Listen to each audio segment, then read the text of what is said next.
오늘은 골로새서 2장으로 믿음으로 감사하라 이런 제목으로 함께 은혜 받기를 원합니다. 오늘 성경에 보니까 사도 바울은 골로새 교회에 편지하면서 여러분 감사하십시오 그러는데, 특별히 오늘 본문에 보니까 여러분의 감사가 넘치게 하라 그랬어요. 그죠? 감사를 넘치게 하라 그랬어요. 사실 우리가 하나님 앞에 드리는 감사가 넘치게 하기는 쉽지가 않습니다. 왜? 사실 우리 삶의 현실은 감사할 일이 많기보다는 늘 힘들고 어렵고 또 문제 속에 살아가는 게 우리의 현실입니다. 그럼에도 불구하고 성경은 우리에게 우리의 감사가 감사할 일에 맞게 감사라고 하는 것이 아니라 뭐라고요? 여러분의 감사를 넘치게 하라. 믿음에 굳게 서서 감사함을 넘치게 하라. 축복합니다.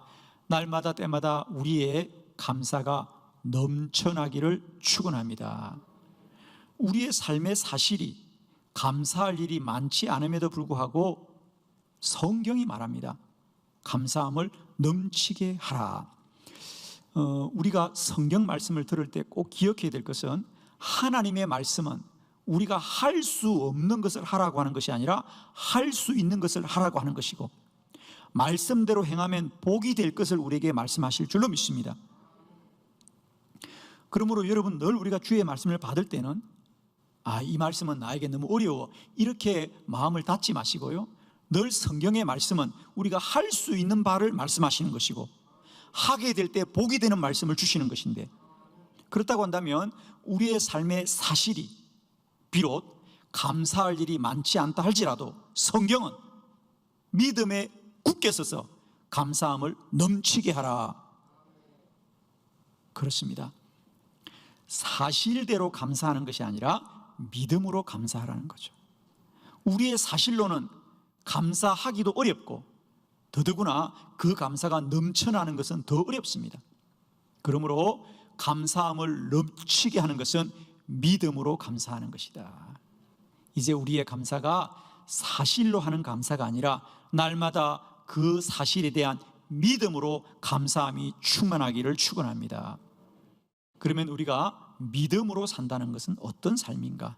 우리 성경에 믿음으로 살았던 선진들의 말씀들을 통하여 우리도 이 믿음 따르고 이 믿음 배우고 이 믿음대로 살아가기를 축원합니다. 오늘 여러분 받으신 주보를 참고하시면서 5가지 믿음의 삶을 함께 말씀을 통하여 은혜 받기를 원합니다. 첫 번째, 이해할 수 없어도 믿었습니다. 열왕기하 4장 28절로 29절의 말씀을 한 절씩 교독합니다. 28절, 여인이 이르되 내가 내 주께 아들을 구하더이까 나를 속이지 말라고 내가 말하지 아니하더이까 하니, 엘리사가 게하시에게 이르되 내 허리를 묶고 내 지팡이를 손에 들고 가라. 사람을 만나거든 인사하지 말며 사람이 내게 인사할지라도 대답하지 말고 내 지팡이를 그 아이 얼굴에 놓으라 하는지라. 아멘. 오늘 본문의 말씀은 슈넴 여인에 관한 말씀이죠. 슈넴 여인은 선지자 엘리사를 지극정성으로 섬기고 도왔습니다. 그래서 엘리사가 그 복된 여인에게 내가 뭘 해줄까 생각해 보니까 그 집에 아이가 없었습니다. 그래서 선지자 엘리사가 그들을 위하여 축복 기도해주고 아이가 태어났지요. 그 아이가 잘 자랐습니다. 이제 아버지를 따라서 들에서 아버지를 도울 만큼 건강하게 잘 자랐지요. 그런데 어느 날 하나님이 선물로 준 그 아이가 들에서 아버지와 일을 하다가 영문도 모르게 죽고 말았습니다. 그러자 오늘 본문에 나온 대로 슈넴 여인이 얼마나 마음에 상심이 되었겠습니까? 그래서 그가 선지자를 찾아와서 내가 언제 아들을 달라고 그랬습니까? 그렇죠? 내가 달라고 한 거 아니지 않습니까?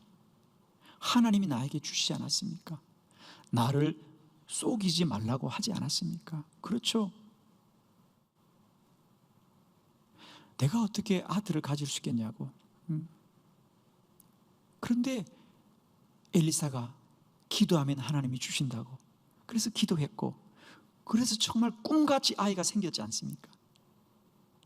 정말 수넴 여인은 지난 몇 년 동안 그 아들로 인하여 얼마나 행복했는지, 그래서 여인이 생각하기는 이게 정말 꿈 같구나 생각했어요. 그런데 하루아침에 그 아들을 하나님이 데려갈 때 그가 이렇게 말합니다. 왜 나를 속이냐고. 정말 여러분, 그 마음이, 내가 언제 아들 달라 그랬냐고, 왜 나를 속이시냐고. 그렇습니다. 우리의 인생에도 때때로 정말 꿈을 꾸는 것 같은 그런 고통이 있습니다. 그죠? 이게 사실인가? 특별히 우리가 하나님 앞에 믿음으로 열심히 달려왔음에도 불구하고 우리 현실은 모든 것이 무너지는 것 같은, 이해할 수 없는 그런 고난이 닥칠 때가 많이 있습니다. 그런데 오늘 놀랍게도 선지자 엘리사는 그 일에 관하여 여인과 변론을 하거나 그 여인을 이해시키려고 하지 않고 그는 오로지 하나님을 믿고 기도하였습니다. 기도가 답입니다. 내 생각에 답이 없어도, 다 이해할 수 없어도, 정말 이해할 수 없어도 믿으면 하나님이 역사합니다. 우리는 때때로 그런 물음을 던집니다. 하나님이 기도하면 응답해 줄 것을 왜 우리에게 그러면 문제가 생기게 하느냐, 이런 물음도 우리가 던지죠. 그죠? 아니, 이 아들도 마찬가지죠. 하나님이 다시 살려줄 거면 왜 죽게 했을까? 많은 물음이 있을 수 있습니다, 여러분. 그러나 사랑하는 성도 여러분, 우리들의 지각과 생각으로 다 이해할 수 없어도 믿을 수는 있습니다. 아멘이죠. 우리가 다 이해할 수는 없습니다. 왜 나에게 이런 고난이 오는지 내가 다 이해할 수 없어도 나는 믿을 수 있습니다. 아멘이시죠. 다 이해할 수 없어도 하나님이 나와 함께 하실 겁니다. 정말입니다, 여러분. 우리가 살아가면서 이 고난을 내가 다 이해할 수 없어도 이제 우리는 믿을 수 있습니다. 믿으면 하나님이 일하고 역사하실 것입니다. 오늘 이 엘리사가 이 여인에게 왜 이런 고난이 찾아왔는지 선지자도 다 이해할 수 없지만 엘리사는 기도하였고 그 아이는 다시 살아났습니다. 이해할 수 없어도 믿으면 하나님이 도우시고 역사하실 줄 믿습니다. 한 주간도 내 삶의 고난을 다 이해할 수 없어도 나는 믿음으로 감사하고 감사하고 감사하겠습니다. 감사하면 감사할 일이 생깁니다. 원망하면 원망한 일만 생깁니다. 불평하면 불평한 일만 생깁니다. 그러나 감사하면 감사할 일이 생깁니다. 한 주간도 믿음으로 감사하여 하나님의 크신 복을 누리는 저와 여러분 되기를 축원합니다. 두 번째, 실패해도 믿었습니다. 마가복음 5장 26절로 28절입니다. 함께 교독합니다. 26절.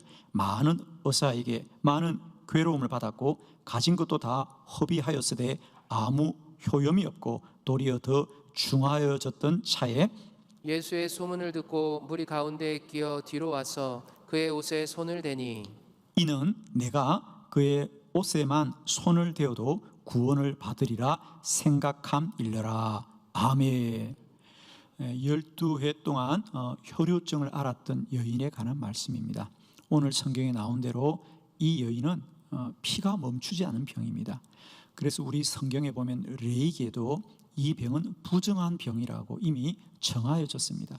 그래서 사실은 이것은 자신이 부정한 것으로 일생을 살아야 되는 거예요.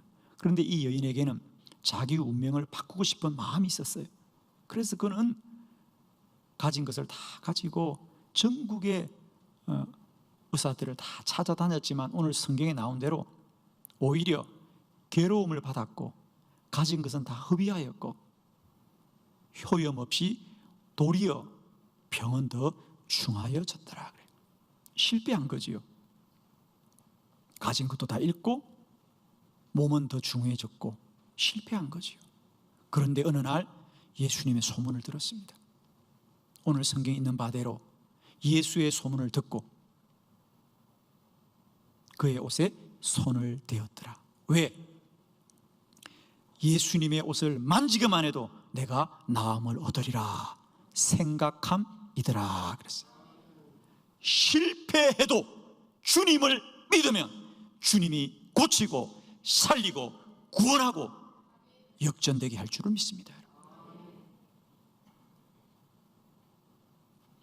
사람의 수고는 완전하지 않습니다. 우리의 수고가 실패해도, 우리의 노력이 실패해도 주님을 믿으면 주님이 역전되게 하실 것이다. 축복합니다. 실패해도 믿고 감사하고 감사하여서 하나님의 은혜를 입는 저와 여러분 되기를 원합니다. 그렇습니다. 오늘도 주님은 믿는 자에게 능치 못함이 없다고 했으니 이 믿음 가지고 실패해도 믿고 감사하고 감사하고 감사합시다. 세 번째, 도와주는 사람이 없어도 믿었습니다. 요한복음 5장 7절로 9절의 말씀을 교독합니다. 7절, 병자가 대답하되 주여 물이 움직일 때에 나를 못에 넣어주는 사람이 없어 내가 가는 동안에 다른 사람이 먼저 내려가나이다. 예수께서 이르시되 일어나 내 자리를 들고 걸어가라 하시니 그 사람이 곧 나아서 자리를 들고 걸어가니라. 이날은 안식일이니. 아멘. 오늘 요한복음 5장은 예수님께서 유월절을 맞아 예루살렘에 올라가셨습니다. 주님이 그 중에 이 베데스다 연못을 가셨습니다. 왜 가셨습니까? 그렇습니다. 주님은 처음부터 병든 자를 고치기를 원하셨어요. 이 베데스다 연못은 그 당시에 많은 병자들이 모여 있는 곳입니다. 왜냐하면 그 베데스다 연못은 온천 지역이었습니다. 그래서 따뜻한 물에 몸이 낫기를 원하여서 그곳에 늘 많은 사람이 모여 있었습니다. 그 중에 주님이 한 사람을 만났습니다. 보니까 38년 동안이나 몸이 아픈 이였습니다. 주님이 그에게 네가 낫고자 하느냐 물었습니다. 그러자 그 사람이 말하기를 그렇습니다. 내가 낫고자 하나 물이 움직일 때에 나를 못에 넣어주는 사람이 없습니다. 그래서 내가 지금 38년 동안 이렇게 지내고 있습니다. 이게 무슨 말이냐면요, 그 당시 베데스다 연못은 평소에 연못의 물이 잔잔하다가 1년에 몇 번 그 물이 동하여 물이 움직이면 가장 먼저 들어가는 사람만 고침을 받는다는 전설이 있었습니다. 그래서 이 병자는 그 물이 움직일 때 내가 가장 먼저 들어가야 되는데 나를 넣어주는 사람이 없다. 그러고 보면 아마 이 사람은 스스로 몸을 움직이지 못하는 매우 중한 그런 병자인 것을 우리가 추측할 수 있습니다. 그래서 그는 늘 마음속에 도와주는 사람이 없는 것을 원망하면서 살아가는 거죠. 나는 도와줄 사람이 없다. 누군가가 나를 도와주면 내가 고칠 것인데, 이런 생각이 있는 겁니다. 그러나 오늘 주님은 아무도 그 사람을 물에 넣어주지 않아도 주님이 직접 그를 고쳐주셨습니다. 일어나 걸어라. 그 시로 그가 일어나 걸어가더라 그랬어요. 물이 동하지 않아도, 사람이 도와주지 않아도 주님이 함께 하시면 고침받게 될 줄로 믿습니다. 도와주는 사람이 없어도 믿으면 주님이 도와주십니다. 우리는 살아가면서 우리도 이런 말을 할 때가 참 많이 있죠. 도와주는 사람이 없습니다. 누군가가 나를 도와주면 좋을 테인데. 그래서 우리가 많이 절망하고 좌절하고 염려할 때가 많이 있는데, 이제는 도와주는 사람이 없어도 주님이 나의 도움자고 나의 구원자고 나의 능력이고 나의 생명이 되심을 믿고 감사하고 감사하고 감사하는 저와 여러분 되기를 축원합니다. 일찍이 시편 121편의 1절로 3절의 말씀에 보면 내가 산을 향하여 눈을 들리라. 나의 도움이 어디서 올꼬? 나의 도움이 천지를 지으신 여호와에게서로다. 그랬어요. 할렐루야. 우리의 도움은 오직 천지를 지으신 여호와가 나의 도움이 될 줄로 믿습니다. 사도 바울도 로마의 감옥에 있을 때 디모데에게 그렇게 편지를 보냈죠. 겨울이 다가오는데 나를 도와줄 사람이 아무도 없구나. 이 사람도 떠났고 저 사람도 떠났고, 그러면서 떠난 사람들의 이름을 다 나열합니다. 그러면서 마지막에 뭐라 그럽니까? 그런데 사람들은 나를 떠났어도 주님은 내 곁에 계셔서 나의 힘이 되신다. 그랬어요. 여러분, 우리는 때때로 늘 사람을 의지하고 살다가 사람들이 떠나면 우리의 삶이 다 실패할 것 같지만, 여러분, 도울 사람이 없어도 하나님을 믿으면 하나님이 우리 구원이 되시고 나의 도울 자가 되시며 나의 생명이 되실 줄 믿습니다. 오늘도 나를 도울 자가 떠나가도 하나님이 나와 함께 하심을 믿고 감사하고 감사하는 저와 여러분 되기를 축원합니다. 네 번째, 우리에게 가능성이 없어도 믿었습니다. 누가복음 8장 49절로 50절 말씀을 교독하겠습니다. 49절, 아직 말씀하실 때에 회당장의 집에서 사람이 와서 말하되 당신의 딸이 죽었나이다. 선생님을 더 괴롭게 하지 마소서 하거늘 예수께서 들으시고 이르시되 두려워하지 말고 믿기만 하라. 그리하면 딸이 구원을 얻으리라 하시고. 아멘. 오늘 누가복음 8장은 회당장 야이로의 딸이 우리 주님을 통하여 고침받는 말씀이죠. 어느 날 회당장의 딸, 그가 중한 병에 걸렸습니다. 그래서 회당장 야이로가 그 딸의 문제로 예수님을 찾아왔죠. 그래서 저희 집에 오셔서 저희 딸을 위하여 한 번만 기도해 주십시오. 그러면 저희 딸이 나을 것입니다. 그래서 주님이 야이로와 함께 회당장의 집으로 가는 도중에 많은 무리가 예수님께 나와 기도받기를 청하였습니다. 그래서 주님이 그들을 다 기도해 주다 보니까 시간이 지체가 되었죠. 그 사이에 회당장의 집에서 사람들이 왔습니다. 그들이 말하기를 당신의 딸이 죽었습니다. 선생님을 더 괴롭게 하지 마소서. 그렇습니다. 이제 주님이 가실 필요가 없다는 거지요. 그때까지만 해도 그들은 예수님을 그저 훌륭한 의사 정도로 생각했던 것 같습니다. 그렇습니다. 세상에 아무리 명의라도 사람이 살아있을 때 고치는 거지 죽은 자를 살리는 명의는 없는 거 아니겠습니까? 그래서 그들이 이제는 소용이 없습니다. 왜? 딸이 죽었기 때문이다.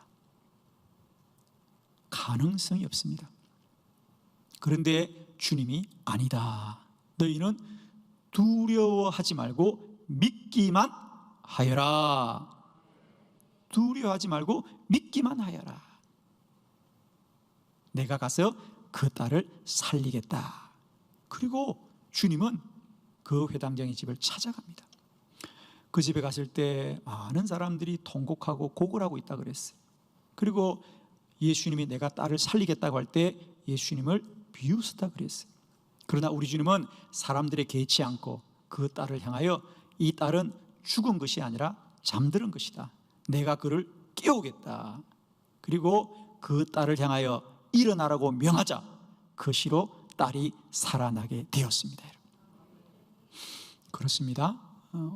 사람의 가능성이 없어도 우리 주님은 모든 만물의 권원이 되심으로 우리의 모든 절망을 희망으로 바꾸시는 주님이십니다. 사랑하는 성도 여러분, 때때로 우리는 우리들의 가능성이 있으면 감사합니다. 그러나 가능성이 사라지면 이내 절망하고 마는데 이제는 축복합니다. 사람의 가능성이 사라져도 하나님은 어제나 오늘이나 영원토록 동일하신 하나님이시고 우리의 모든 절망을 희망으로 바꾸시는 분이십니다. 오늘도 하나님을 믿고 감사하고 감사하는 저와 여러분 되기를 축원합니다. 다섯 번째, 사람의 말 때문에라도 믿었습니다. 그래요. 열왕기하 5장 13절로 14절을 교독하겠습니다.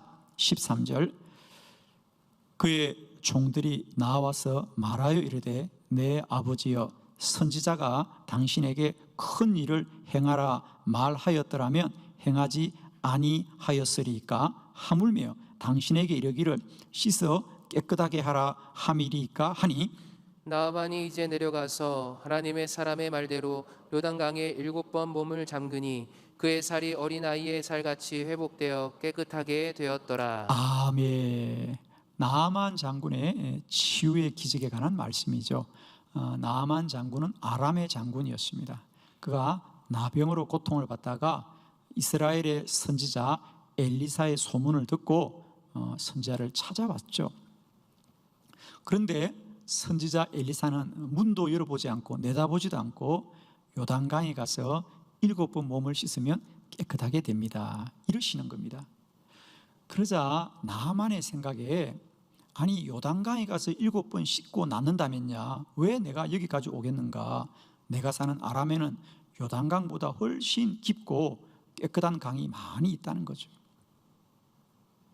사실 나아만의 생각에는 내가 이렇게 먼 길을 왔으면 선지자가 나와서 자신을 좀 마중하고 또 자기는 선지자에게 주려고 이미 선물을 준비를 많이 해오지 않았습니까? 선물도 좀 받고 또 자기의 몸이 어떤지 그 병에 대해서 얘기도 좀 나누고 그리고 자신을 위하여 뭔가 좀 손을 얹고 기도해 줘야 되는 건 아니겠는가 이렇게 생각을 했던 거죠. 그런데 선지자는 그런 것 아무 소용없고 그냥 요단강에 가서 7번만 씻으면 낫는다는 거예요. 그 나아만의 생각이 이렇게 쉬울 거라면 내가 왜 여기로 왔는가 이런 생각이 들었던 거죠. 그래서 그는 그 길로 다시 아람으로 돌아가려고 하는 거예요. 그때 오늘 본문에 나온 대로 그의 종들이 말하는 거죠. 주인이요, 요단강에 7번 몸을 씻으면 낫는다는 말이 너무 쉬워서 그렇게 말씀하시는 겁니까? 그러면 되돌려 생각해 보면 만일 선지자가 좀 더 어려운 일을 주인에게 하라고 했으면 주인이 하지 않았겠습니까? 뭐 예를 들면 당신의 재산을 하나님께 다 바쳐라. 그러면 당신의 몸이 깨끗해질 거다. 아마 그러면 나아만은 했을 겁니다. 그죠? 뭔가 좀 어려운 일이면 하지 않았겠느냐? 그런데 쉬웠다고 하는 것 때문에 이걸 순종하지 못하느냐? 그건 아니지 않느냐? 이렇게 종들이 이야기하는 겁니다. 나아만의 생각에 그 종들의 말을 들어보니까 맞는 말이거든요. 아마 그저 요단강에 가서 몸을 씻으라고 하는 말이 아니라 훨씬 더 어려운 것을 나에게 명하였다면 아마 그가 순종했을 거라고, 그죠? 그런데 그게 너무 쉽기 때문에 내가 순종을 못했구나, 이게 깨달아진 겁니다. 그래서 나아만은 자기 아래 부리는 종들의 말을 듣고도 믿음이 회복되어서 그 길로 요단강에 가서 몸을 7번 씻고 나병이 깨끗하게 된 줄로 믿습니다. 그렇습니다. 나의 믿음은 아니더라도 오늘 나아만은 그의 종들의 말을 듣고 믿음으로 말미암아 몸이 깨끗하게 나았습니다. 사랑하는 성도 여러분, 때때로 내 믿음이 없더라도 다른 사람들의 말을 듣고서라도 순종하면 믿음은 동일하게 역사합니다. 우리가 늘 신앙생활할 때 꼭 잊지 말아야 될 것은요, 우리는 마음대로 믿어야 되는 게 아닙니다. 내 생각대로 믿어야 되는 게 아닙니다. 믿음의 분량대로 믿어야 되는 것이 아니라 할 수 있으면 큰 믿음으로 하나님 앞에 나아가야 될 줄 믿습니다. 때때로 내 믿음이 연약하면 다른 사람들의 말을 따라서라도 순종하면 하나님은 그 믿음을 복되게 하실 것입니다.